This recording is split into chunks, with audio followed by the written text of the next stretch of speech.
안녕하세요. 여러분의 보약이 되는 시간, 건강한 의사 왕성호입니다. 안녕하세요. 빛날입니다. 자, 여름철만 되면 발냄새가 심해져서 고민이다 하시는 분들 많아지고 있는데요. 특히나 장마와 같은 습한 날씨가 지속이 된다면 이 땀도 잘 방출되지 않아서 냄새가 더 심해져서 지독해져서 좀 고민이란 하시는 분도 그렇죠. 많다고 하더라고요. 맞습니다. 먼저 발냄새를 없애고 싶다면 습기를 없애는 게 매우 중요하다고 네. 하는데요. 발을 씻은 후에 드라이어나 아니면 선풍기를 통해서 완전히 말리는 게 중요하고요. 또 발을 헹굴 때 마지막에 녹차 우린물을 통해서 이렇게 씻게 되면은 발냄새를 없애는 데 크게 도움이 된다고 하네요. 네, 그리고 또 신발 선택도 무엇보다 중요하다고 하는데요. 그쵸. 여름철에 보통 앞과 뒤가 뚫린 샌들 많이 신으시잖아요. 그런데 이 샌들은 땀의 흡수를 도와주지 않고 방해하기 때문에 오히려 냄새를 지독하게 만들 수 있다고 하니까요. 여러분들도 참고하셔서 발냄새로부터 좀 벗어나 보시기 바라겠습니다. 네, 이러한 건강 정보들도 잘 확인하시고요. 이 밖에도 건강이 염려되시거나 질환 때문에 고민이 있으신 분들 지금 바로 무료 상담 가능합니다. 02-2000-4959로 연락 주시고요. 저희는 오늘 함께할 네 분의 원장님 먼저 화면으로 만나보겠습니다.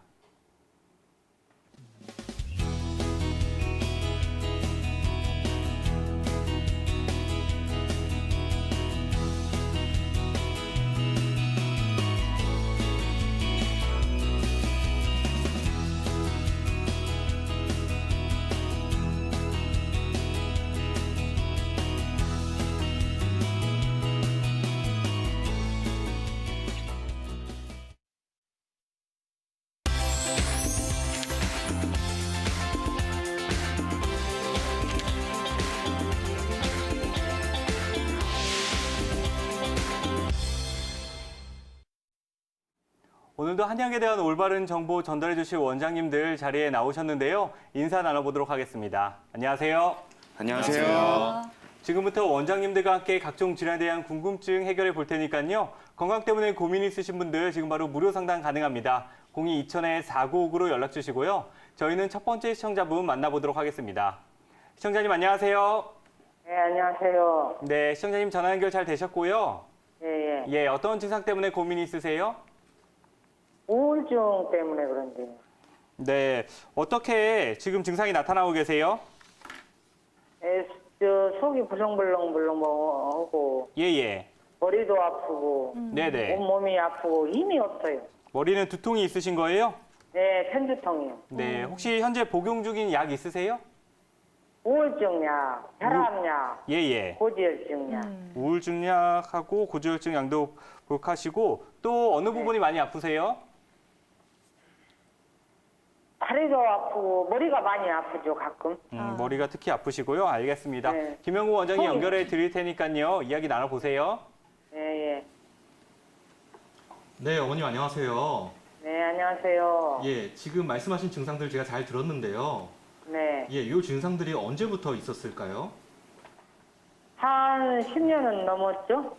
10년 정도요. 네. 실례지만 지금 연세가 아까 어떻게 되신다고 그러셨죠? 58년생이요. 그러면은 61세시고 그러면은 61세. 예, 50대 정도의 초입에 네. 갱년기와 동시에 왔다는 얘기죠. 예. 예. 이게 혹시 그 당시에 갱년기를 말고도 다른 이런 증상들이 나타날 만한 계기가 있었을까요? 아니요, 그런 건 없었어요. 다른 것은 없었고요. 이제 어머니가 일찌감치 돌아가셔서 좀 신경을 썼죠. 요거에 대해서는 치료받으신 거는 그럼 약만 복용하셨나요? 네네. 혹시 상담 병원에 가서 검사하니까 우울증이라고. 예, 그렇게 해서 약만 복용하셨고 혹시 여기에 대해서 상담 치료라든지 다른 치료를 받아보신 적은 없으시고요? 예. 알겠습니다. 요 우울증 약만 지금 복용하셨다고 하시는데 네. 지금 여기에 대해서는 상담 치료도 될 수가 있고 아니면은 한약 치료도 될 수가 있고 다양한 치료들이 효과적일 수가 있습니다. 네네. 예, 그래서 일단 치료를 중단하시는 것은 좋지는 않고요. 어떻게 네. 해서든지 치료를 항상 병원을 방문하셔서 이어나가시되 네. 다른 치료들을 시도해 보시는 게 도움이 되실 것 같습니다. 네네. 네, 그래요? 일단 우리 어머님 갱년기 증상 때문에 고민되셔서 전화를 주신 것 같은데요. 저희가 네. 어머님 전화 끝나고 조금 더 구체적으로 어머님 증상 이야기 나눠보도록 할 테니까요. 잘 들어보시고요. 저희가 또 다음에 전화 상담 도와드릴 테니까 언제든지 전화해 주시기 바랄게요. 네네네. 네, 그럼 저희는 어머님 증상에 대해서 이야기를 나눠볼 텐데 우리 어머니께서 우울증도 있으시고 네. 갱년기 증후군 때문에 고생을 많이 하시는 것 같아요. 차츰차츰 이야기를 해볼 텐데 김영우 원장님, 먼저 갱년기에 대해서 이야기를 시작해 볼까요? 네, 갱년기 증후군이라는 것은 여성분들이 폐경 전후로 해서 나타나는 생리적인 현상입니다. 여기서 중요한 것이 이것이 질병이 아니라 자연스러운 현상이라는 것을 보면 알 수 있는데요. 보통 일반적으로 40대 중후반 전후로 나타나게 되고요. 폐경 이전에 다양한 증상들이 나타나는 것을 시작으로 해서 폐경 후 1년까지 이 시기를 갱년기라고 부르게 됩니다. 보통 일반적으로 갱년기는 4에서 7년 정도 지속되게 됩니다. 네, 일단은 사람에 따라서 지속되는 기간은 다르지만 갱년기 증후군의 정의부터 저희가 살펴봤는데요. 우리 어머님께서 속이 울렁거리고 두통도 있으시다, 다리도 아프시다, 뭐 여기저기 그쵸. 온몸에서 아프시다고 말씀을 해주셨는데 원장님 그렇다면 구체적으로 갱년기 증상 대표적인 거 어떤 것들이 있을까요? 네, 여성분들이 제일 많이 호소하시는 증상은 안면 홍조, 얼굴이 열이 올랐다 내려갔다 하고 땀이 났다가 줄어들었다 하는 증상을 볼 수가 있습니다. 그 외에 월경이 불규칙해지는 생리적 증상이 있을 수가 있고요. 또한 두통이나 불면, 신경과민, 우울증 등 정신신경계 증상, 그리고 골다공증, 관절통 등 근골격계 증상, 그리고 피부의 간지럼증이나 피부가 건조해지는 등 피부의 증상, 또 성교통이나 외음부 건조증 등 비뇨생식기계 증상 등이 다양한 증상들이 나타나곤 합니다. 네, 근데 또 이렇게 고생하시는 분들 보면은 불면 증상도 나타나고 어머님 같은 두통이라든지 다른 통증 등도 동반이 맞아요. 되잖아요. 그런데 이런 게 일반적으로 호르몬의 영향 때문인가요? 어떤가요? 네, 갱년기 우울증에는 크게 두 가지 원인을 들 수가 있습니다. 첫째로 특별한 이유 없이 상실감에 의한 정신심리적 증상이 있을 수가 있는데요. 아까 제가 40대 중후반 정도에 갱년기가 찾아온다 했는데 이때쯤 대부분들 이제 자식들이 어머니의 손을 떠나게 되는 시기라든지 아니면은 가족들이 아까 어머님 같이 떠나는 상황이 오게 됩니다. 이랬을 때 그 상실감으로 인해서 나타나는 경우가 있고요. 두 번째로 여성 호르몬의 변화를 들 수가 있습니다. 여성 호르몬이 갱년기 때 줄어들게 되면서 스트레스 호르몬이 증가하는 경향을 보이기도 합니다. 이때 우울증이 같이 찾아올 수가 있습니다. 네, 일단은 다양한 원인들이 자극을 줄 수 있다, 영향을 줄 수 있다라고 설명을 해주셨는데요. 아무래도 우리 어머님께서는 또 오랫동안 우울증을 호소해 오시고 약도 복용하고 계시잖아요. 그쵸. 이 부분부터 좀 개선시킬 필요가 있을 것 같은데 원장님 그렇다면 좀 불안한 마음을 안정시켜주고 우울감을 낮춰주는 데 도움이 되는 뭐 한방 치료법, 약제들은 어떤 것들이 있을까요? 네, 한약재 중에 행기제라는 약들이 있습니다. 이 행기제는 가슴이 답답하거나 우울감 등을 개선시킬 수 있는 약재인데요. 대표적인 예로 뭐 후박, 향부자, 소엽 이런 약재들을 들 수가 있습니다. 후박의 경우에는 이 우울증 환자들의 경우에 가슴이 그득하다, 답답하다 이런 얘기를 하시는데 그런 증상들을 개선시켜주고요. 향부자의 경우에는 정서적인 원인으로 인해서 가슴이 꽉 차 있는 것 같다, 메이는 것 같다 이런 증상들을 표현하시는 분들한테 알맞습니다. 이 약들이 들어간 향소산이라는 약이 있습니다. 향소산이라는 처방의 경우에는 감기나 소화불량에 흔히 쓰이는 처방으로 알려져 있는데요. 이 향소산을 우울증 환자들 마음과 몸이 무겁고 가슴이 답답하다, 가슴이 메인다 하는 증상에 쓰면은 효과적으로 작용할 수가 있습니다. 또한 항우울제의 부작용으로 나타나는 변비라든지 입마름, 불안, 수면장애 이런 증상들도 한약을 통해서 같이 조절해 준다면은 더욱 효과적인 치료가 될 수 있을 것입니다. 네, 우울증 치료에 쓰이는 후박이나 향부자 같은 약재에 대해서 저희가 들어봤는데요. 좀 더 자세하게 이야기를 나눠보도록 하겠습니다. 우수영 원장님은 주로 한의원에서 이런 환자분들을 위해서 어떤 처방 방법을 사용하시나요? 네, 저도 갱년기 우울증이나 불면증의 한약 치료를 많이 하고 있는데요. 아무래도 가장 자주 쓰게 되는 처방은 소요산이나 귀비탕, 온담탕 이렇게 세 가지를 가장 많이 자주 쓰게 되는 것 같습니다. 이 세 가지 처방 모두 다 갱년기 불면증이나 우울증 환자분들에게 처방할 수 있는 약이지만 환자분 개개인의 체질이나 또 혹은 또 같이 동반되는 증상에 따라서 구별해서 처방해 드리고 있는데요. 그 구별점에 대해서 말씀드리겠습니다. 먼저 소요산은 불안하고 초조하고 짜증이 많이 나고 또 얼굴에 열이 오르는 증상, 또 얼굴이 빨개지는 안면 홍조 증상이 심해질 때 자주 사용되고요.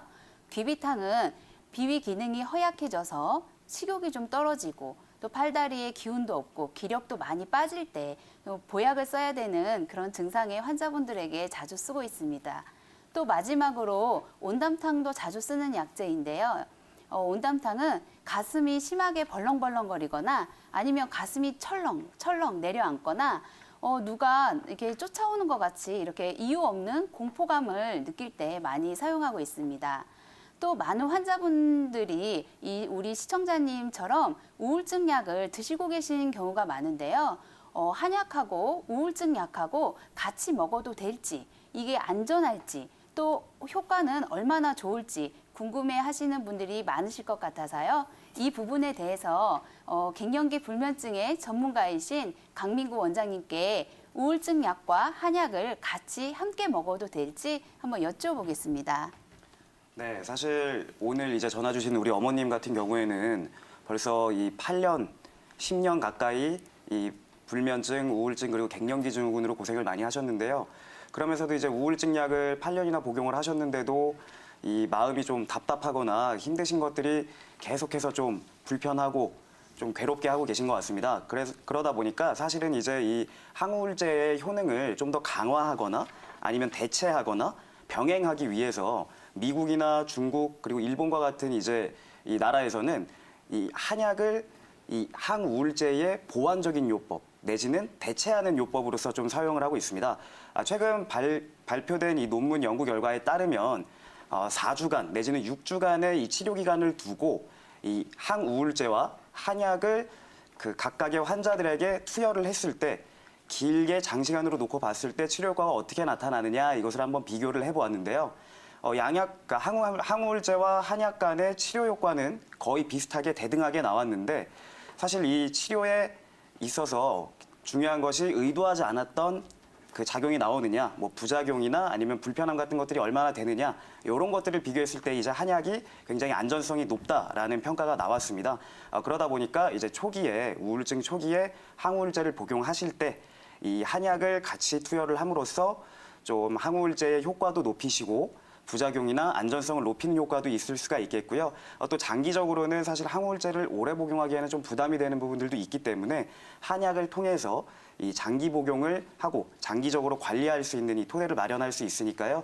우울증이나 불면증 내지는 갱년기 증후군 때문에 불편한 이 환자분들께서는 한의원에 적극적으로 이제 내원을 하셔서 진료를 받아보시기를 권장드립니다. 네, 항우울제와 한약제의 치료 효과는 비슷하지만 부작용 측면에서는 좀 차이가 있다는 점 기억해 보시면 좋을 것 같고요. 또 같이 동반하면서 대체 효과로 치료의 그 효과 개선 속도를 좀 빨리 높여보는 게 좋을 것 같은데요. 자, 앞서서 우리 우소영 원장님께서 한방 치료 방향을 설명을 해주셨을 때 침치료와 약침치료도 시행을 한다라고 언급을 해주셨잖아요. 이 부분에서는 치료 효과 어떤 것들을 기대할 수 있을까요?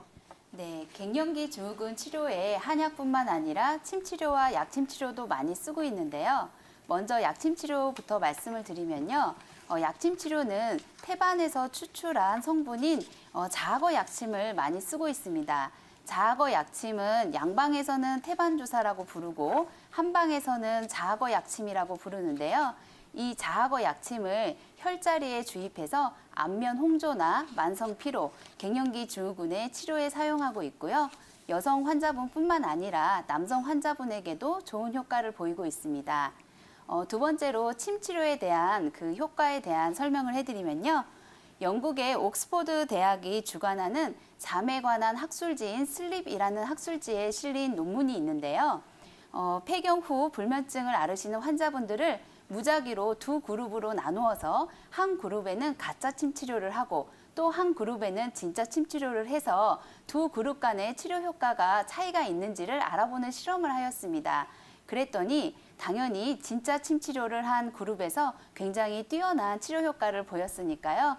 혹시 폐경 전후에 불면증으로 고생하시는 분이 있으시다면 이런 침 치료를 받으시러 한의원에 내원하시는 것도 좋으실 것 같습니다. 네, 이런 논문 결과들도 잘 확인하면 좋을 것 같은데요. 또 원장님, 환절기에 이런 증상이 심해진다고들 얘기를 하는데 실제로 환절기에 많이 차이가 나나요? 네.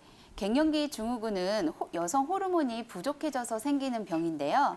이렇게 뭔가가 부족해져서 생기는 병을 한방에서는 허증이라고 부릅니다. 이런 허증은 환절기나 이렇게 체력이 약해질 수 있을 때 더 심해지는 특징이 있는데요. 우리 시청자님께서도 아무래도 환절기가 되면 체력이 약해질 수 있고 그래서 갱년기 증후군이 더 심해지시는 것이 아닌가 생각됩니다. 그렇군요. 그런데 또 갱년기 하면 많은 분들이 이렇게 여성분들에게만 나타난다고 아시다가 네. 최근에는 남성분들도 갱년기가 맞아요. 나타나신다는 걸 많이들 알고 얘기하면 계세요. 또 우리 아버님 시청자 그쵸. 여러분들께서 많이 서운해하시겠죠. 네. 네, 남성 갱년기의 증상은 어떤 것들이 있을까요?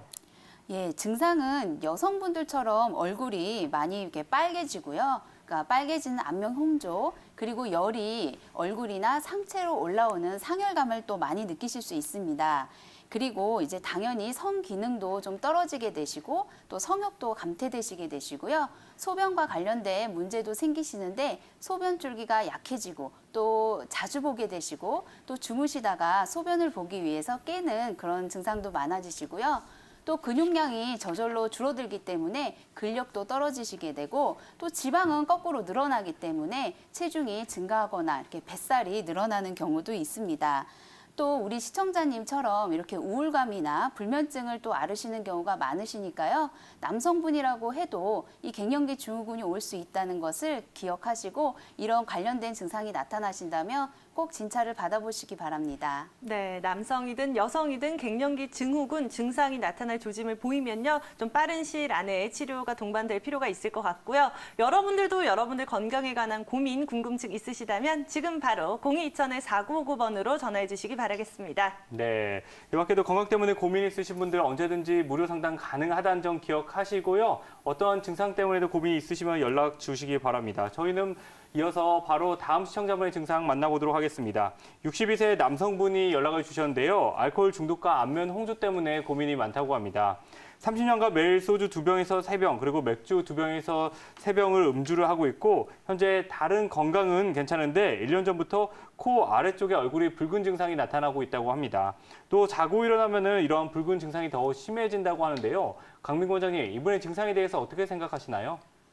네, 우리 아버님께서는 벌써 30년 가까이 이제 음주를 매일 다량을 드셔오셨습니다. 그쵸. 그러니까 과음을 많이 하셨다는 건데 사실 우리가 이제 술 마시고 나면은 그 사람들이 항상 하는 얘기가 간이 피곤해진다, 간이 일을 너무 많이 한다 이런 얘기를 많이 하시죠.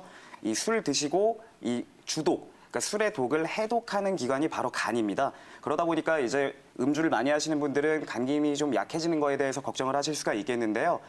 사실 한의학에서는 이 50대부터 노화가 진행된다라고 얘기를 하는데 그 노화가 진행되는 첫 번째 장부가 바로 간입니다. 오늘 전화 주신 우리 아버님 같은 경우도 62세, 60대 초반의 남성분이신데 그러다 보니까 이제 간의 노화도 지금 오고 있는데 음주를 많이 하시면서 간에 무리가 가게끔 또 하다 보니까 간에 과부하가 걸리거든요. 이러다 보면 이제 우리가 이러한 증상을 간에 열이 뜬다 해서 간열증이라고 합니다. 사람도 이 일이 몰리거나 바쁘면은 머리에 열도 몰리고 머리가 뜨거워지고 빨개지고 이렇게 되잖아요. 그런 것처럼 간도 일을 너무 많이 하게 되면은 열이 뜨면서 간열증이 생기게 되거든요. 근데 또 이 간열증의 주요 증상 중에 하나가 바로 이 얼굴에 열이 생기거나 얼굴이 빨갛게 달아오르는 겁니다. 그리고 오늘 우리 아버님께서 이제 말씀하시기를 자고 일어나면 심해진다 이렇게 말씀을 하셨는데요. 사실 이 장부의 열증도 동의보감에 따르면 시간에 따라 심해지는 시간이 있습니다. 근데 이 간열증이 심해지는 시간은 아침 6시부터 8시, 9시, 즉 이렇게 아침에 일어나는 시간대가 심해진다라고 하거든요. 근데 오늘 아버님이 말씀하신 것처럼 자고 일어나면 심해진다 하셨으니까 간열증일 가능성이 더 높아지는 것이죠. 그리고 한 가지를 더 말씀을 드리자면 이제 남성분들이 나이가 들어감에 따라 신장의 기능도 쇠해지게 됩니다.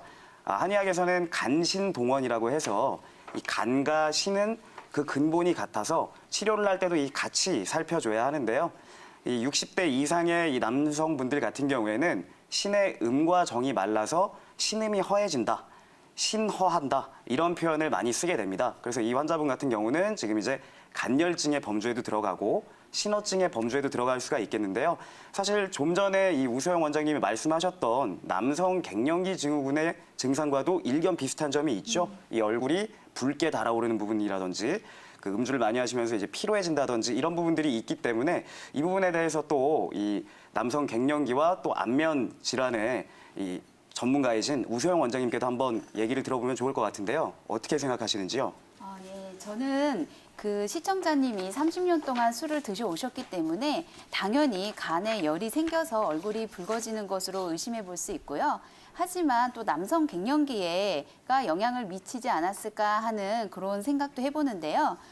그동안은 30년 동안 매일 술을 드셨는데도 그동안은 안면 홍조가 나타나지 않다가 최근 한 1년 전, 그러니까 60세 전후해서 안면 홍조가 나타나게 되셨잖아요. 그런데 이 시기가 딱 그 남성 갱년기가 나타나는 시기와 일치하기 때문에 남성 갱년기가 아닌지 추가적으로 좀 추가 증상을 확인해 볼 필요가 있을 것 같습니다. 그래서 안면 홍조 이외에 성욕 감퇴나 소변 문제, 근력 저하, 불면증이나 우울감이 함께 나타난다면 남성 갱년기 증후군을 더욱더 의심해 볼 수 있을 것 같습니다. 그렇군요. 이렇게 이야기를 들어보니까 우리 시청자분이 30년 동안 장기간 술을 드셨기 때문에 간 건강이 정말 염려가 그렇죠. 돼요. 많이 손상되지 않았을까 좀 걱정도 그쵸? 돼요. 최준 원장님, 이렇게 알코올성 간 질환 같은 경우에는 어떻게 이렇게 진행이 되는 건가요? 예, 우리가 흔히 술을 먹으면 간이 나빠진다 이렇게 얘기를 하죠.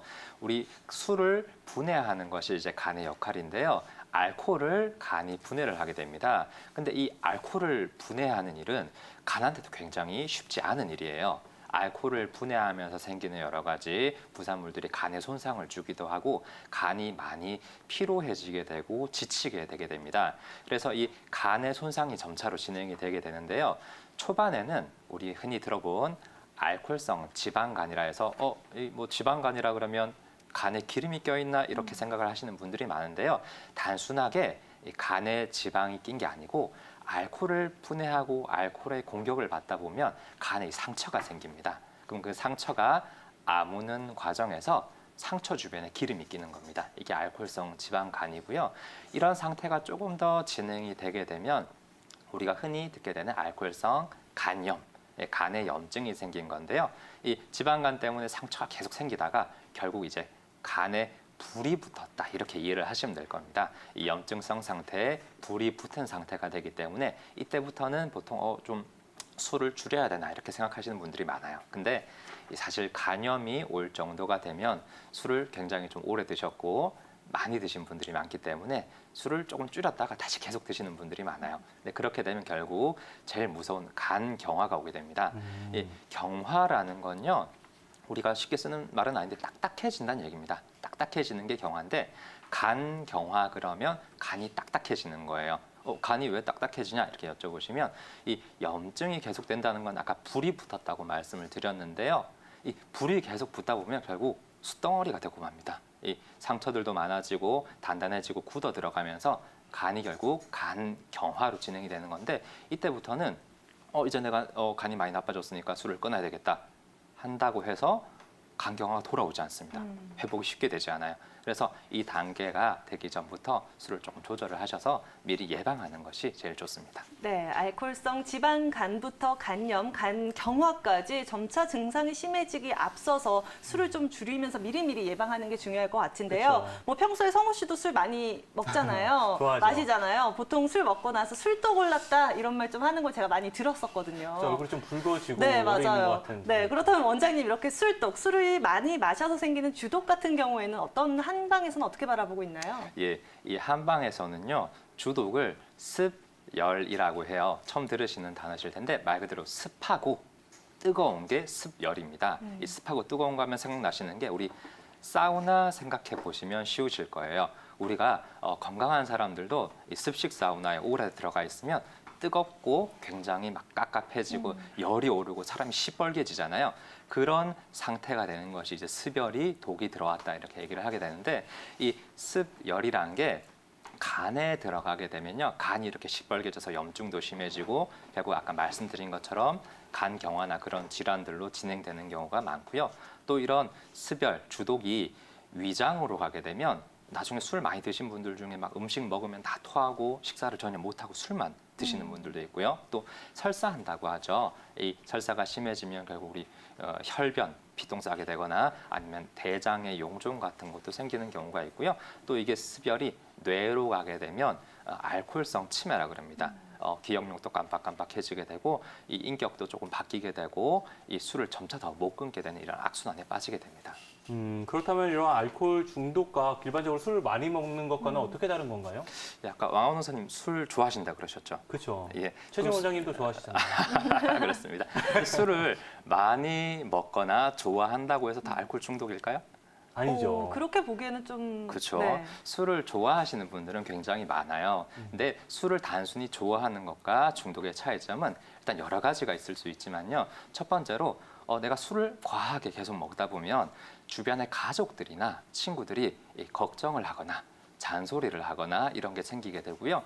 그럼에도 불구하고 이 술을 줄이지 못하고 또 술을 항상 먹게 되고 취해 있고 이러다 보면 내가 직업적으로도 문제가 생깁니다. 그래서 이런 여러 가지 어려움들을 좀 겪다 보면 나도 이게 술이 좀 안 좋은 것 같아. 좀 줄여볼까 생각을 하시게 되는데 이게 내 의지와 다르게 해로운 걸 알면서도 줄이지 못하는 상태가 바로 중독의 핵심이라고 볼 수 있습니다. 또한 이 주변에서 볼 때 저 사람 좀 술이 너무 과한 것 같아. 너무 좀 신체적으로도 질병도 생겼다. 간도 안 좋다 그러고 술 좀 끊으라고 얘기했을 때 내가 술이 요즘 좀 과한 것 같아 얘기를 하시는 분들은 오히려 좀 나은데 오히려 버럭 화를 내신다거나 나 정도면 괜찮지. 이 정도는 그냥 좀 힘드니까 마시는 거야 라고 부정하거나 오히려 거부하시는 분들은 좀 더 중독에 가깝다고 볼 수가 있습니다. 네, 뭐 내 의지로 제어되지 않는다는 점에서 알코올 중독은 분명하게 병으로 인식을 하고 치료를 할 필요가 있을 것 같은데요. 그렇죠. 그렇다면 원장님, 한방에서는 구체적으로 이 알코올 중독 어떻게 치료를 하나요? 예, 보통 이제 현대의학에서는 항갈망제라 그래서 술이 좀 덜 당기게 만들어주는 약이 있어요. 그래서 이런 약을 투여한다거나 아니면 간의 손상이나 어떤 신체적인 이런 여러 가지가 안 좋을 때는 입원 치료라든지 이런 집중 치료를 하기도 하고 상담 치료 같은 것도 받기도 합니다. 한방에서도 마찬가지로 이 첩약 중에 이제 술독을 좀 풀어준다거나 아니면 술을 좀 덜 당기게 만들어주는 가라 해성탕이라든지 여러 가지 처방들이 있긴 해요. 근데 이런 처방들보다 사실 제일 중요한 건요, 환자분의 의지가 제일 중요합니다. 이게 본인 의지와 좀 다르게 좀 떠밀려서 강제로 이렇게 치료를 받으시는 분들은요, 입원 치료를 하시다가도 환자분들끼리 몰래 가서 술을 구해서 먹는다든지 네. 아니면 병원복을 입고 도망가서 술을 드시고 아유. 이런 경우도 굉장히 많습니다. 그래서 환자 본인이 내가 좀 치료를 받아야 되겠다 이렇게 의지를 가지시는 게 중요한데요. 이렇게 의지를 가지기 위한 전제 조건이 있습니다. 그게 바로 이제 내가 술을 못 참는다. 술을 이길 수가 없다라고 스스로 인정하시는 분들은 그럼 내가 도움이 필요하구나 해서 이런 여러 가지 치료를 좀 적극적으로 받아들이시고 결과가 좋은 경우도 많고요. 또 하나 이 보호자분들이 술 드신 배우자를 두고 나면 굉장히 힘든 경우가 많아요. 근데 그럴 때 아이고 이 인간을 내가 가족인데 어떻게 할 수도 없고 이렇게 생각하시는 것보다는요, 이 사람은 술을 조절할 수 없는 환자다. 뇌 질환 중에 하나다 이렇게 이해를 하시고 좀 따뜻하게 연민을 가지고 좀 돌봐주시면 또 회복 가능성이 높아지신다고 볼 수 있습니다. 그렇죠. 이렇게 술을 끊으려는 의지도 중요로 하고 이렇게 네. 치료를 받을 때 주변 도움도 굉장히 중요할 것 같은데요. 또 이런 얘기를 하다 보니까 꼭 강민구 원장님하고 이야기를 좀 해야 될 것 같아요. 네. 강민구 원장님도 술 좋아하시잖아요. 네, 좋아합니다. 강민구 원장님은 우리 이런 환자분들 찾아오시면은 어떤 네. 처방이나 약제를 많이 사용하시나요? 사실 이제 얼굴이 빨개진다. 이게 얼굴이 빨간 게 내가 좀 어디 부끄럽거나 당황스러워서 빨개지는 경우들이 있고 아니면 이 햇빛에 많이 노출이 돼서 빨개지는 경우들이 있고 또 오늘 전화 주신 시청자 여러분, 시청자님처럼 그 잦은 음주 때문에 얼굴이 빨개지시는 분들이 있습니다. 이분들은 저희가 딱 봐도 알 수가 있거든요. 이 중년층 이후의 남성분들 중에서 술 좋아하시고 좀 체격이 좋으시고 이 얼굴이 약간 까무잡잡한데 불그스름한 느낌이 있는 분들 계십니다. 근데 이제 이런 그 증상들이 제가 아까 간열증의 범주에 있다라고 말씀을 드렸잖아요. 사실 우리 이 간열증, 그러니까 간 기능을 또 회복시킬 때 시중에서 보면은 뭐 피로는 간 때문이기 때문에 이런 피로 회복제나 아니면 간 기능 개선제 이런 것들도 이제 많이 그 간대사 증진을 위해서 복용을 하시는데요. 이런 간열증의 치료를 위해서는 역시 한약 치료가 굉장히 효과적입니다. 대표적인 약제를 몇 가지만 좀 소개를 해드리면 먼저 칡뿌리를 이 본초로 쓰는 갈근이라는 약제가 있고요. 그리고 우리가 간과 관련된 얘기를 할 때 빼놓을 수가 없는 또 시오라는 약제도 있고 또 이런 열증이 위로 올라올 때 이 열증들을 아래로 내려주는 황련이나 치자와 같은 약재들도 있습니다. 이 갈근, 특히 이 갈근 같은 경우는 앞서 이 최준 원장님이 말씀하셨듯이 과라 해성탕이라든지 각종 이 해장과 관련된 술을 그 해독시키는 데 관련된 약들에 빠지지 않고 등장하는 약재인데요. 그만큼 이제 효능이 있으니까 사실 그 다음 날 숙취 때문에 좀 고생하시는 분들은 칡즙을 드시는 것도 또 좋은 방법이 될 수가 있겠습니다. 그 외에 뭐 시효나 황련, 치자 내지는 이런 이제 열증을 내려주는 약들을 좀 통해서 간열증으로 인해서 뭐 얼굴이 붉어지거나 열이 올라오거나 하는 증상들을 잡으실 수 있을 겁니다. 또 단순히 이 얼굴이 붉어지는 것뿐만이 아니라 여기가 좀 가렵다거나 아니면 이 부위에 뭐 구진 같은 어떤 피부 트러블 같은 것들이 생겼을 때는 단순히 이 약을 복용하는 것뿐만이 아니라 이 황련과 같은 외용제를 이용해서 한방 외용제를 도포함으로써 또 치료를 해볼 수가 있을 것 같습니다. 그리고 이 화병 환자분들 같은 경우에도 사실 얼굴이 붉다라는 증상, 얼굴이 열이 오른다라는 증상들을 많이 얘기를 하시는데요. 지금 말씀드린 뭐 갈근이나 시호, 치자, 황련 이런 약재들은 화병에도 잘 쓰는 약이기 때문에 화병 환자분들도 얼굴이 붉은 분들 계시지는 않은지 한번 살펴볼 필요가 있겠고요. 이뿐만이 아니라 이제 침 치료로도 다스릴 수가 있겠는데요. 아무래도 간열증의 범주에 속하다 보니까 족걸음 간경, 즉 간의 경락 위에 있는 혈자리들을 좀 사용하게 됩니다. 뭐 중충이라든지 대돈이라든지 행간 이런 그 혈자리들을 사용을 하기도 하고요. 또 열을 내려주는 소부나 소해, 곡지 이런 혈자리들을 사용하기도 하는데요. 건강한 의사 많이 보신 분들은 아마 풍지혈이라는 혈도 잘 알고 계실 겁니다. 이 뒤통수에 이 뒤통수 뼈의 바로 아래쪽에 움푹 들어가는 부위가 있는데요. 내가 머리 쪽으로 열이 오르거나 좀 답답하거나 할 때 양쪽 엄지손가락으로 풍지혈을 지그시 지압을 해주시면은 열감이 올라오던 게 좀 내려가는 느낌도 드실 거고요.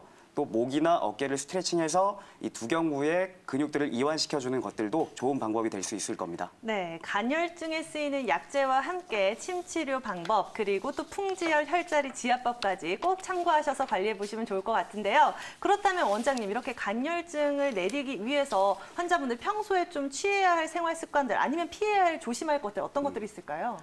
네, 이 간열증으로 인해서 얼굴이 붉어진다라고 설명을 드렸었는데 네. 사실 이게 그 양방적으로 봤을 때 아니면 현대과학적으로 봤을 때 특정 원인을 찾기가 어렵습니다. 굉장히 다양한 요인들이 복합적으로 작용을 하고 있기 때문에 그 다양한 요인들에 대해서 하나하나 좀 주의 깊게 살펴볼 수밖에 없는데요.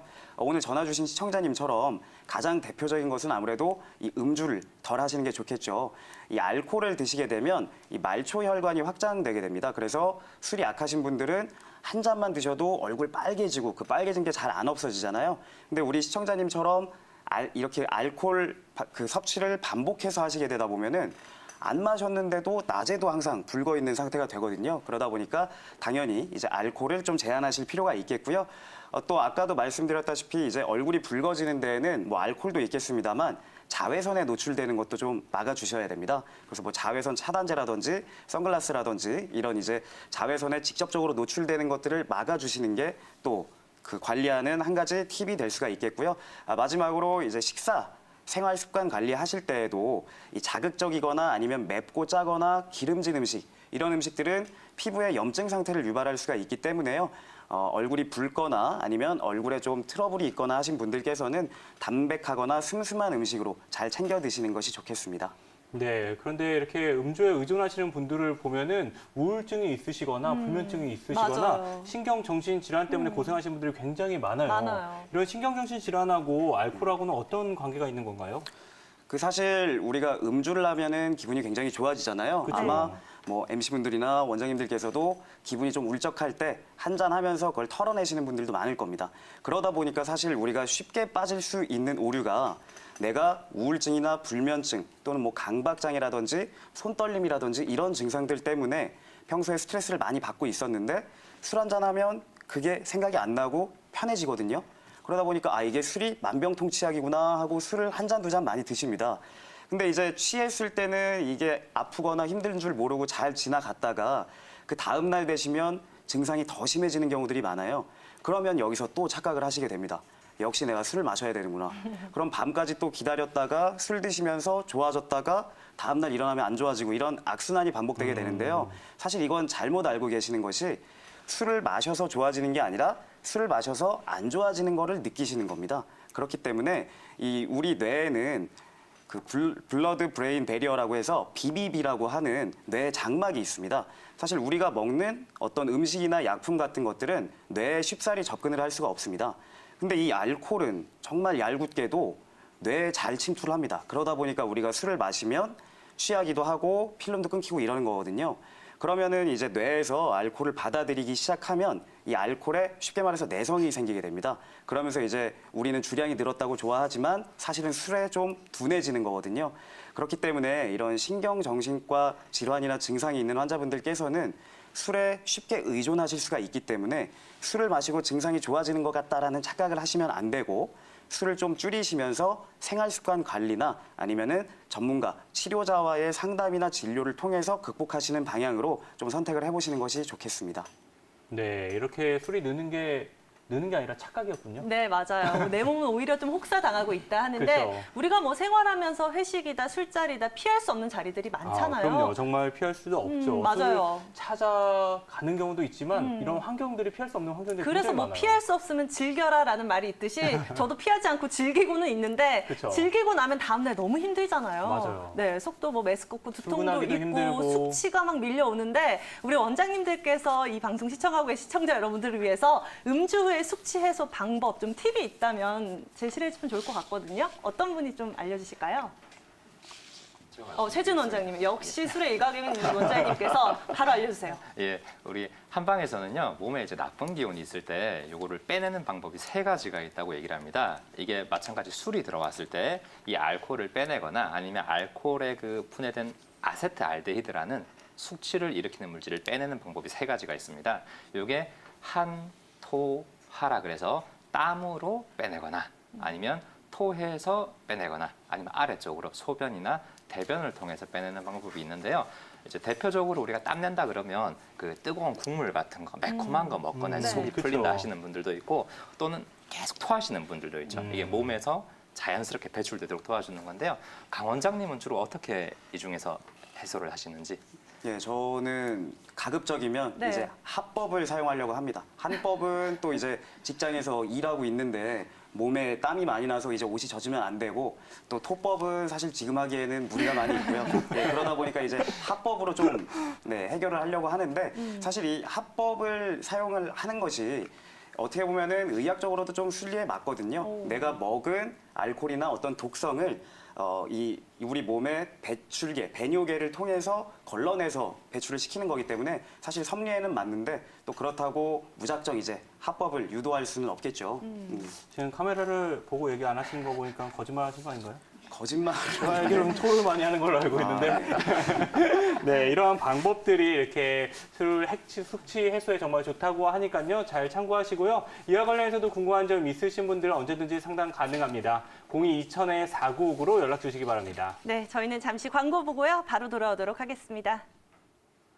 이번에 원장님과 생방송으로 진행되고 있는 건강한 의사 함께하고 계시는데요. 방송을 보시다가 한의학에 대해서 궁금증 있으신 분들 무료 상담 가능하니까요. 언제든지 02-2000-4959로 연락 주시기 바랍니다. 네, 이번에는 알면 알수록 여러분들 건강에 꿀팁이 될 수 있는 정보 알아볼 시간인데요. 자, 오늘은 김영목 원장님이 준비하고 있다고 합니다. 지금 바로 만나보시죠.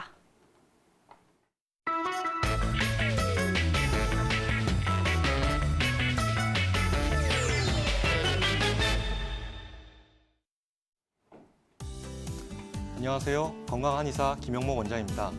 오늘 알려드릴 건강 꿀팁 약재는 유향이라는 약재입니다. 유향은 유향나무에서 채취한 약재인데요. 유향나무는 홍해 인근의 이집트나 에티오피아 등지에서 나오는 나무입니다. 이 유향은 유향나무의 가지를 잘라서 그 안에서 나오는 수액을 응고시켜서 만든 약재입니다. 유향의 효능으로는 활혈, 지통, 소종, 생기 이렇게 2가지를 들 수가 있습니다.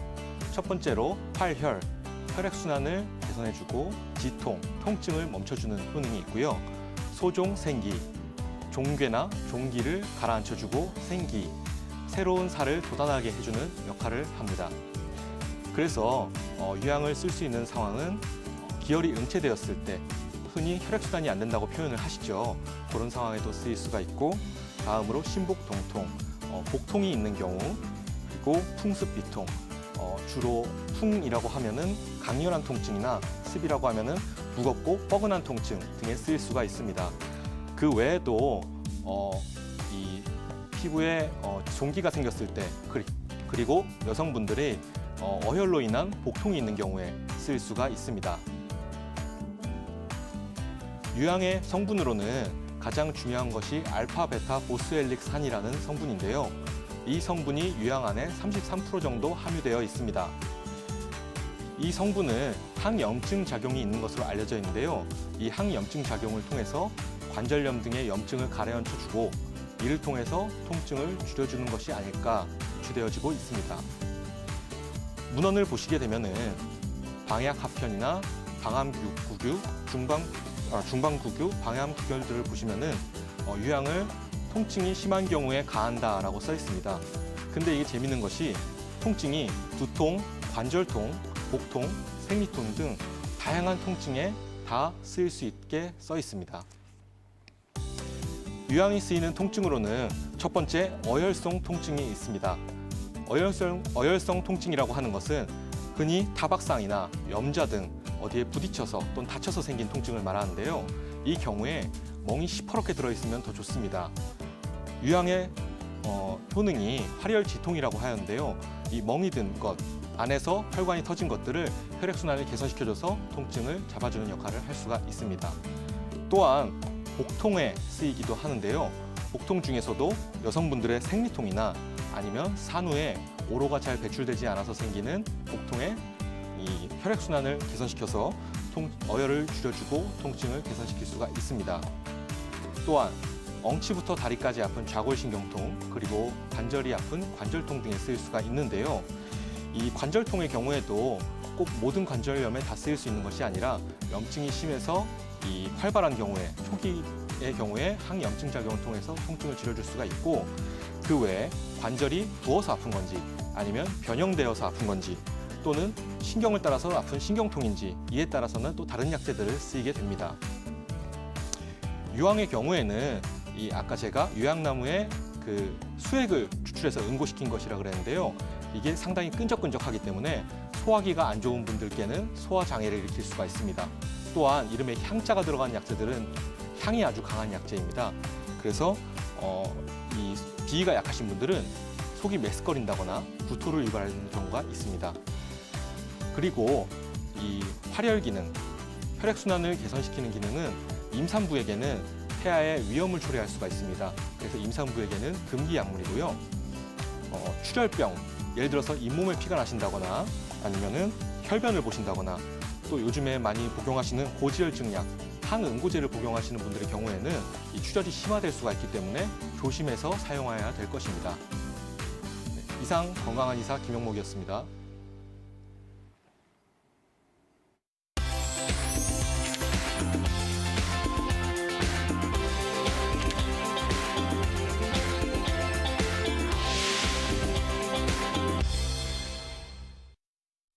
네, 오늘의 건강꿀팁은 김용모 원장님과 함께 각종 통증 질환에 쓰이는 유황에 대해서 알아봤는데요. 이와 관련해서 궁금한 점 있으신 분들도 상담 가능하니까요. 언제든지 전화 연락 주시기 바랍니다. 저희는 이어서 다음 시청자분 전화 연결을 통해서 궁금한 점 해결해 보도록 하겠습니다. 시청자님 안녕하세요. 네, 안녕하세요. 네, 시청자님. 네. 예, 어떤 증상 때문에 고민 있으세요? 이거 전립선 쪽에 네네. 한번 여쭤볼 게 전화 드렸거든요. 예, 현재 전립선 어떤 문제가 있으세요?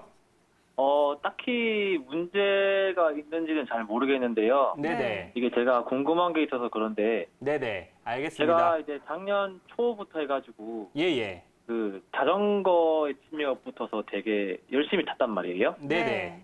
그래서 뭐 하루에 뭐 30분 이상 이렇게 타거나 뭐 어떤 날에는 길게 한 15시간, 18시간 정도 장거리를 운행하고 있었는데 네네.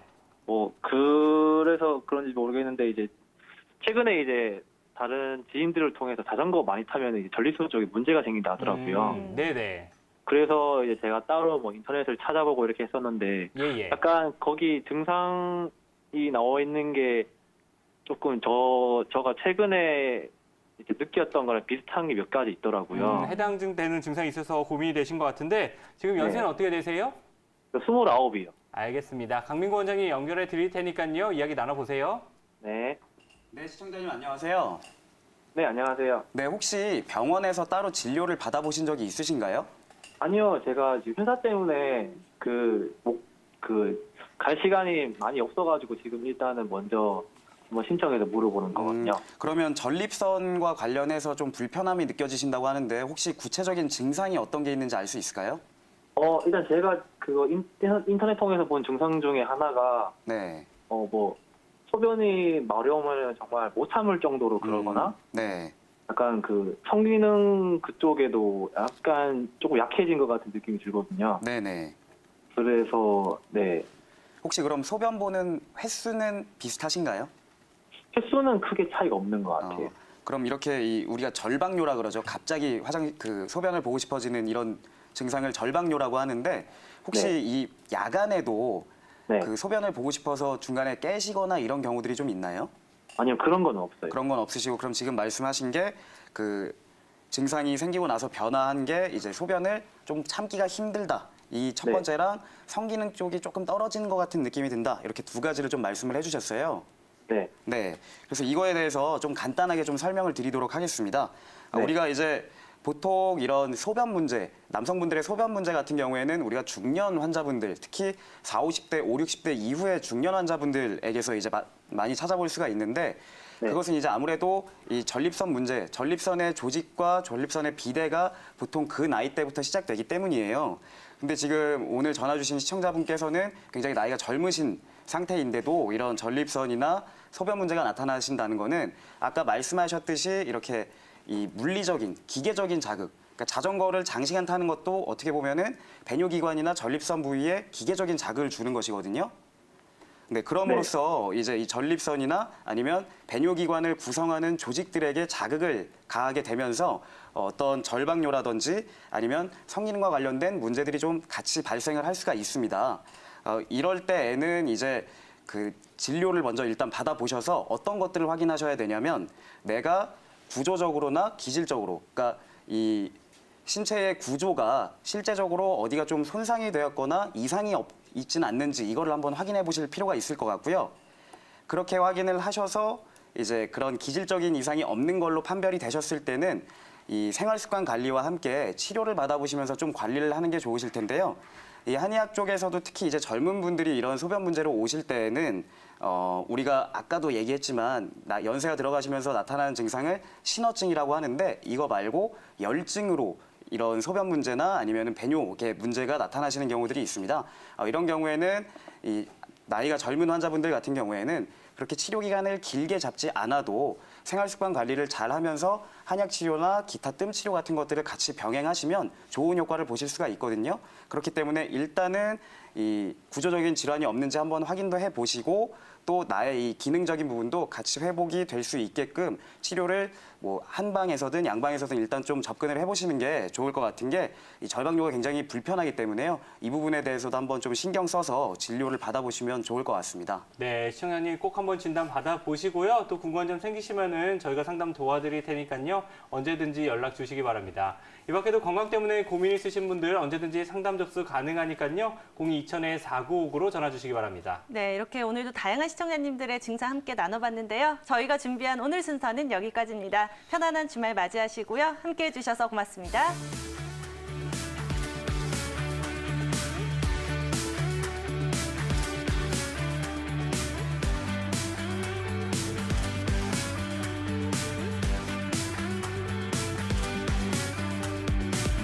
본 방송은 의료 정보에 대한 제공일 뿐 의료 정보에 대한 과시는 위험을 초래할 수 있고 모든 치료에는 부작용이 동반될 수 있습니다.